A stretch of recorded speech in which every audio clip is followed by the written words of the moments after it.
Hello, this is Scott Moore with the Baden-Powell Service Association, reviewing the lashings and other rope work that are part of the Rover practical test.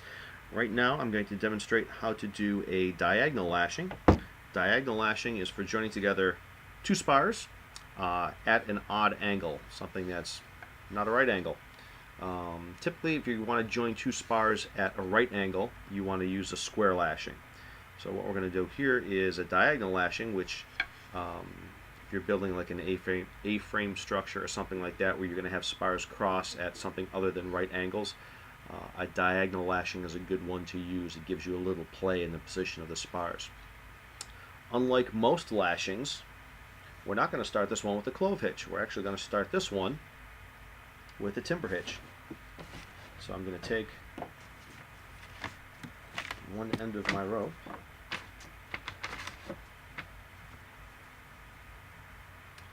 wrap it around both spars,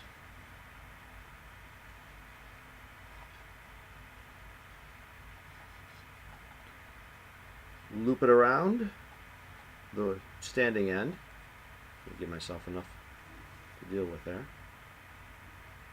And then we're going to go back and twist it around itself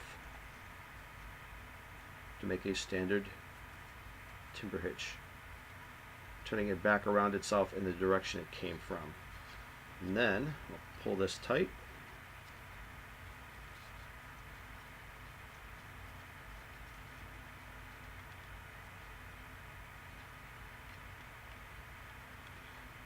And we have a timber hitch around our two spars.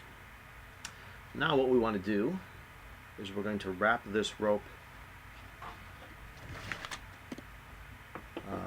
unlike the square lashing, where we essentially went around one spar at a time, we're going to wrap this around both spars. So I'm going to go roughly horizontal the first time from the position of the viewer, and once I've got several good wraps in there, pulling it tight and making sure it's taut each time. Again, keep in mind, the tighter you make it, the better lashing is going to hold, the better your structure is going to be overall.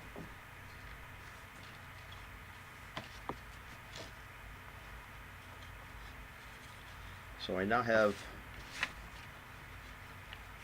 several roughly horizontal wraps around my two spars.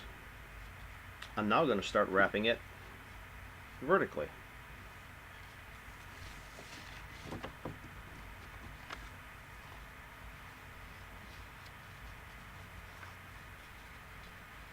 Again, I want to do this several times.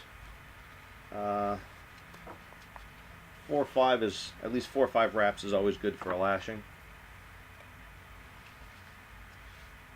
So I now have vertical and horizontal wraps around it. Once I get those, I'm going to begin fraps. So I'm going to start winding the rope, not around the spars, but around itself. You can see I want to right down the middle between the two spars there.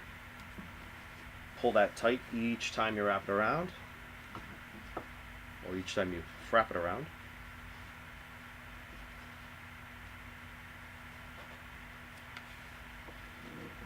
If you get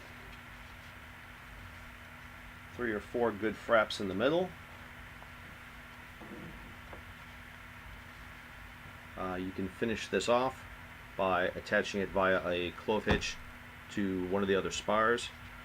But this is our diagonal lashing, and it looks like you can see it close enough.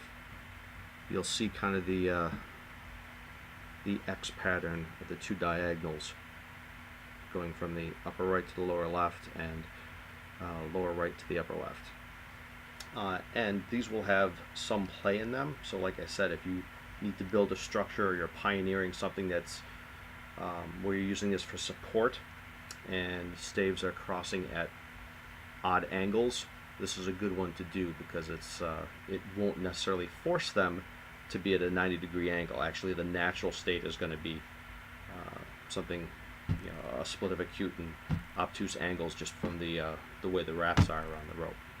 So that's the diagonal lashing.